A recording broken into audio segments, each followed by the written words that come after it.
Hey, listen to Wrestling Roundup on FreeFM, ArrowFM, and MP. As always, I'm Grady, and live on Discord, we got Josh. Hey, This past weekend, Saturday night's main event, John Cena's final match. We will obviously get to the titular match at the end, but let's talk about these NXT showcases on our way to get there. It was Cody Rhodes, the WWE champion, going up against the NXT champion, Obafemi. Indiana draw is actually probably the best thing they could have done for the whole match. Um, because you can't have Cody lose, and you're trying to pop up Obafemi, but having him lose just feels wrong too. So making it make sense with the whole story with Cody and Drew interfering and causing the no contest, hey, perfectly fine with me. Yeah, I think it was one of those matches that we had kind of booked in that both guys needed to win, or at least I guess neither guy could afford to lose. Um, and yeah, bringing in Drew McIntyre for the interference, we threw it around as a very real possibility. There was possibilities of people to interfere onto Femi, onto Rhodes.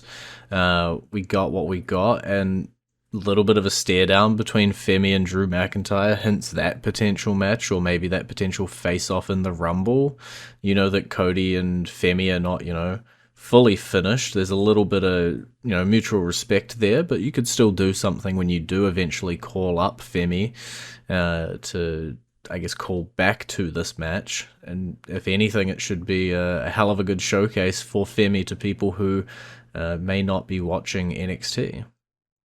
And I think I think Obafemi's just comes out of it like looking like he's on par with Cody. So when he hits the main roster, he will hit it running at full steam. Mhm. It's just a matter of when.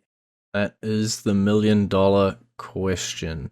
Coming into this show, you talked about how if there was gonna be one match on the card where the NXT superstar was gonna come out on top, it would be the Bayley match, and proved yourself right with the Sol Ruka coming out on top. Yeah, I love Bailey. She's so talented, so well done, and she's so unselfish. She will put anybody over, even if it doesn't make sense, which it did make sense here. And I'm not saying that, but just she's willing to put her ego aside for the company. She's certainly not like another belt collector out there somewhere. That's for sure. Yeah, I think this was a good match. A few hitches there and there, but overall, I think it was a pretty good showcase. Again, I think probably going to end up saying that for all three of the NXT matches and even the segment. Kind of a fourth match, I guess, but giving everybody a bit of spotlight. We know Obafemi. Here's your spotlight to him. Sol Ruka defeats Bayley here, and I believe has a women's US title match against Chelsea Green coming up as well. Has appeared on a couple SmackDowns, a couple of main rosters. Feels like she's pretty close, probably. If she wraps up her storylines, it seems like her and Zarya have patched stuff up again. I don't quite know. It's kind of, I guess, a race between are we gonna pull the trigger on the Soul Zarya storyline and have them explode, or are we not gonna have time because Soul Ruka's just heading on up to the main roster? I don't know. I think it may be a case where it's it the explosion probably happens after the US title match after she loses, and then we have the NXT match, and that'll be Sol Ruka's goodbye, and then she'll debut in the for full time on the main roster in the Rumble. I'm not mad if that's the way it goes. I think Sol Ruka was one of those people who popped up out of nowhere, immediately took to it like a fish in water, and has been impressive. Has a cool finisher, has a character that people get behind, and is rolling in momentum. I think all five of the NXT showcased people. I guess one of them's TNA. NXT showcased people on Saturday night's main event have momentum, are big, top dogs, and could be main roster top dogs. Give them a couple years. Which Yeah, I mean, transition? There you go. yeah, it's position. I mean, the everybody that was used on this card is somebody I could see main eventing WrestleMania in the next 5 years at some point. Um, because they're all that talented. And the next two we will talk about, Javon Evans was number one contender for the NXT Championship, screwed out of it by Ricky Saints, teaming up with TNA X Division champion Leon Slater to take on Styles and Lee. Phenomenal match. It didn't get long, but it was a phenomenal match. And I think everything I just said at the end of that last segment applies typically to Leon Slater, I think. Javon Evans too, but especially Leon Slater. I think there is a real shot that he maybe breaks Randy Orton's world championship record. I mean, That he's would only be what a 21. big thing. Yeah. Um, and I think it's only it. I don't know how long he is signed to TNA, but he is definitely coming to WWE the second that contract is over. Um, Javon Evans, I think, will be right there alongside him step by step. They're both like 21, 22. So it's going to be a race to see who wins the world title first. But I think they're both within 5 years, main eventing world WrestleMania, maybe against each other. But I'm excited for the future with those two. 100%. And I think WWE, or at least NXT, are showing that they are all in on Leon Slater, because we saw this week on NXT. He actually came out on top of the number one contendership Fatal 4-Way match and is getting himself a match against Obafemi for the NXT title. Cool to see. Uh, I mean, I don't think he'll win it, but I think it'll be a phenomenal match. I think those are both fair statements. I also don't think he'll be the new NXT champion, but should be a banger. Uh, Next one up, not quite a match, but I'm gonna count it as one. The Miz comes out, does a big rant about how he should have been more involved in John Cena's final run, which truth, spitting facts, as The Miz often does. R-Truth comes out and says, hey, you stole somebody's opportunity, and I've figured out who. And then The Miz just had to go and say his name. Well, yeah, he delivered the funniest things with with the line that he delivered anyway with Nick Aldis' balls. That was hilarious, and yeah, it was a wonderful little segment. It gave Miz a chance to like basically air his grievance about really not being able to do anything with Cena in the last year. Um, and honestly, it put showcase on it added another person from NXT that showed for showcase, and that was Joe Hendry, who's been getting showcases all year. But this was like a really neat moment for him. Yeah, I think it's like for the Miz to be involved in this pay per view, 100% earned. For R-Truth to be involved in this pay per view, 100% earned. Sorry, special event.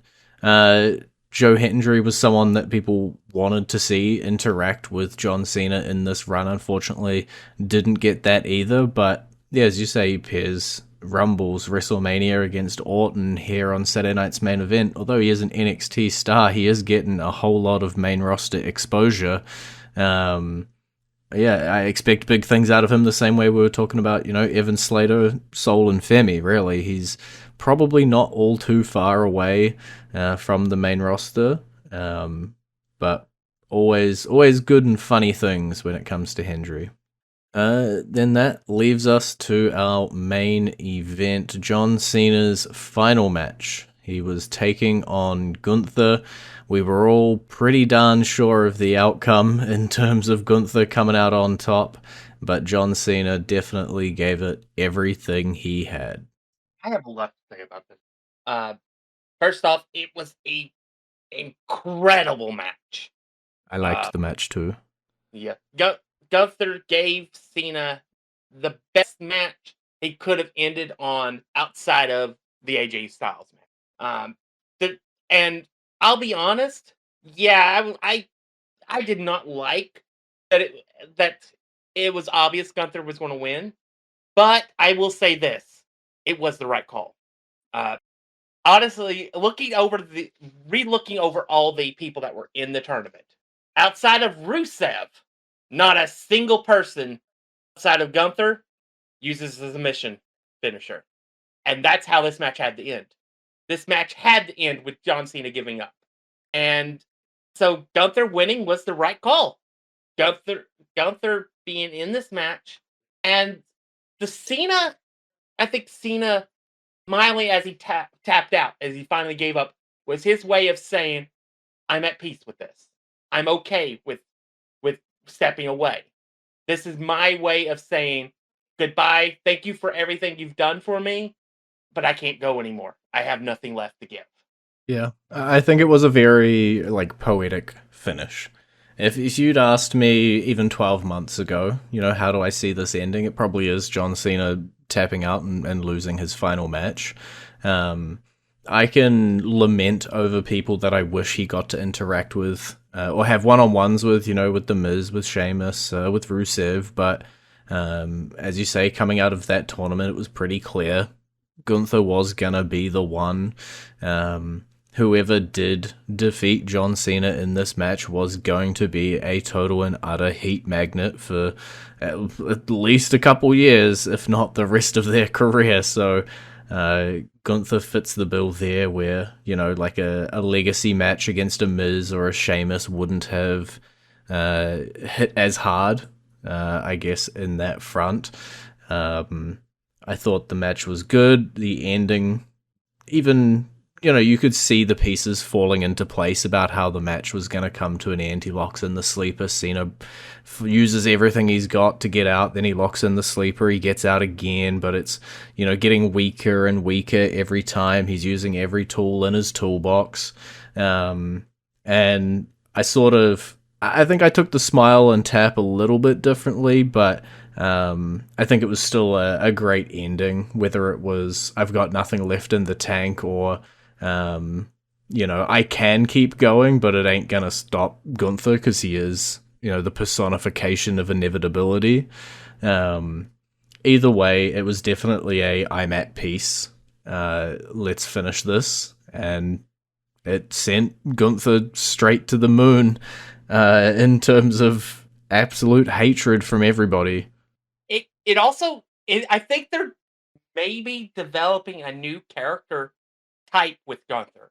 We had Randy Orton when he first came up as the Legend Killer.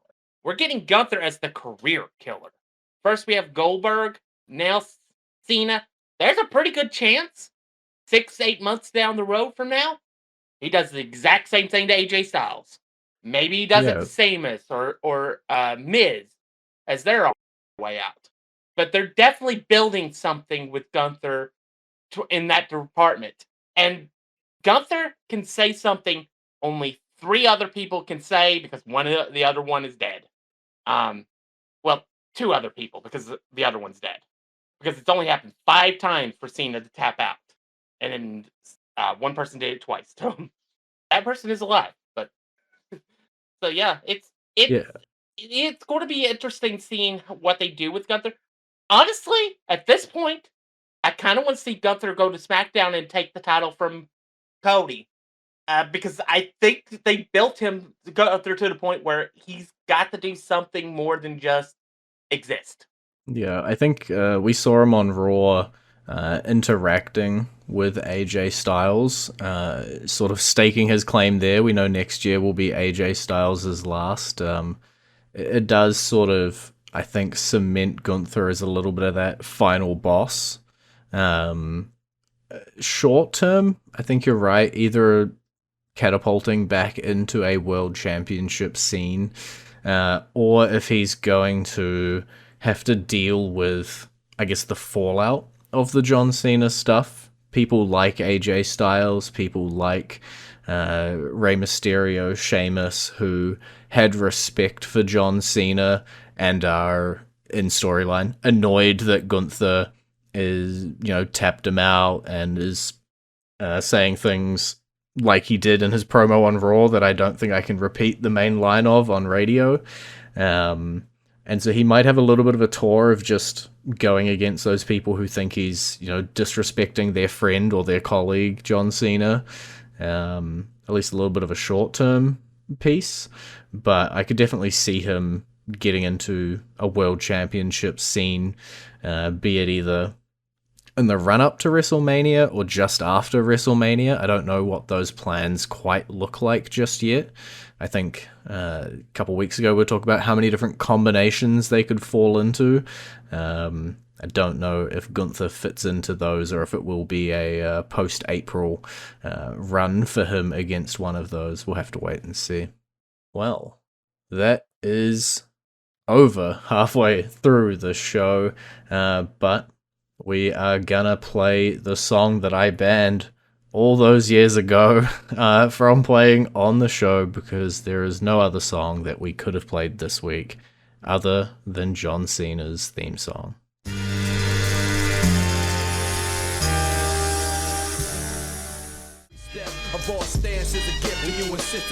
Andrew Wrestling Roundup on FreeFM, ArrowFM, and MPR. I'm Grady, he's Josh. We talked, obviously, Saturday night's main event, the knock-on on Raw, the knock-on on NXT. It's kind of the tent pole, but we've got a couple of things that didn't quite interact with the show that we can try and squish on in. The first of which is CM Punk and that World Championship scene. We know he's got a match with Bron Breakker coming up in the new year. And we also got a reveal of who the masked man was, and it was the man everybody was expecting. But nobody expected him to be bald. You are correct. Nobody I saw predicted Austin Theory brackets bald. I've made it no secret that I'm a fan of Austin Theory. If this is his last gasp, at maybe digging out of the hole that he got dug into after the whole stuff with Vince happened, I hope he goes at it full force and shows that he's worthy of being elevated. Because I do feel like this might be his last shot. And if he falls on his face, he's probably wrestling on AEW Dark next year. Yeah, it's a tough one, right? Because coming into this stable with Logan Paul, Breaker, and Bronson, it's a stable of a lot of rookies. In terms of at least their presentation on the main roster. I know Logan Paul is not presented necessarily as a rookie, but is a bit of a newer face as well.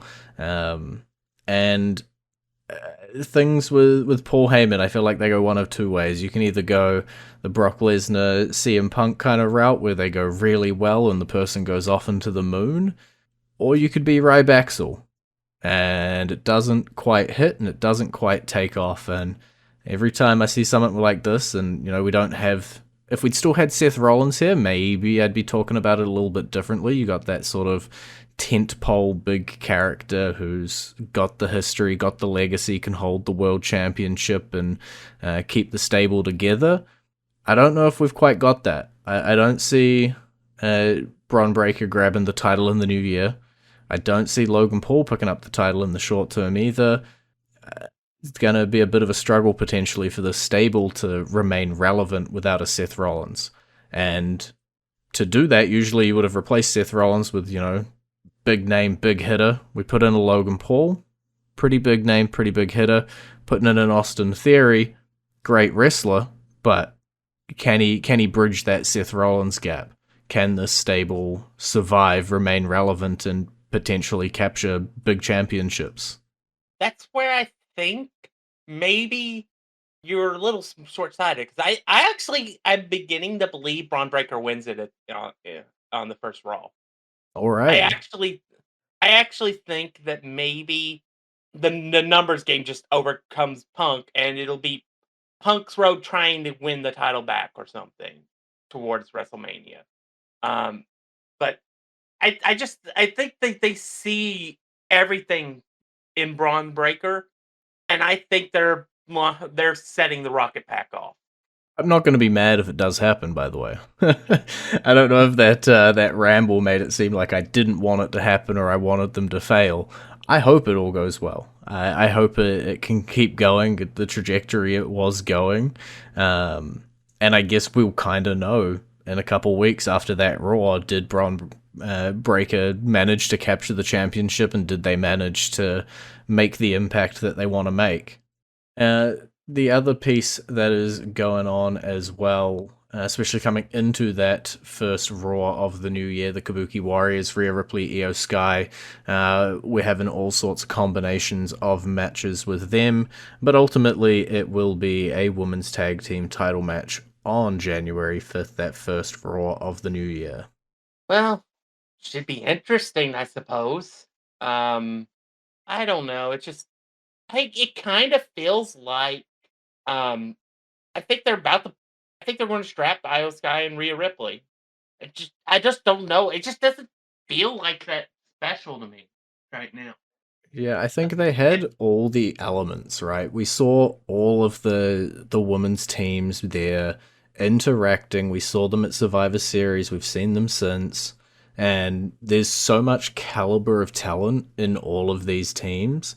And there's bits of story here and there.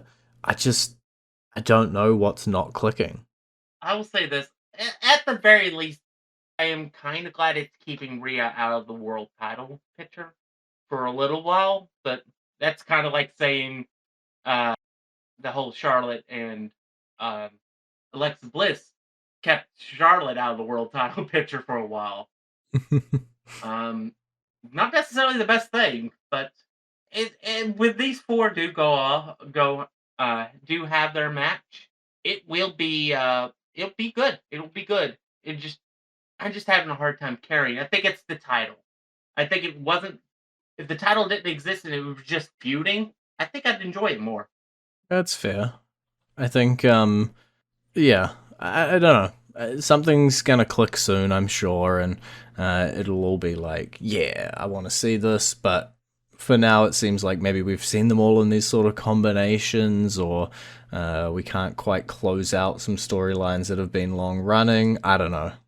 I just don't know what it is with the women's tag team scene. All the pieces are there, they just aren't fitting together for me. And you mentioned the Women's World Championship scene and keeping Rhea out of it. Well, champion Stephanie Vaquer dealing with Roxanne Perez, Raquel Rodriguez, potentially the returning Liv Morgan. A whole lot of Judgment Day want a shot at her, but Nikki Bella won't give up either from her feud and seems to be coming for another shot. Yeah. I honestly at this point kind of feel like Raquel's the period to make Raquel a major star has sadly, I think, passed. I think it's going to be Liv that ends up challenging uh, for Stephanie's next opponent. But I think they may end up doing like a fatal four way or something, and having like Liv and Raquel and Nikki Bella facing Stephanie Vaquer. Yeah, it certainly feels like Liv is the next champion in my opinion. We've given Roxanne a shot, we've given Raquel a shot. Neither of them have quite done it. Liv Morgan's made her return. Everything does feel, quite lined up for Liv Morgan versus Stephanie Vaquer. And I guess just as a part of getting there, we got to go through Raquel, we got to go through Roxanne, and I guess we got to get Nikki Bella off our tail as well. After we've, already beaten her with a pretty brutal match in terms of, using the announce table and everything. So maybe we don't go one on one again.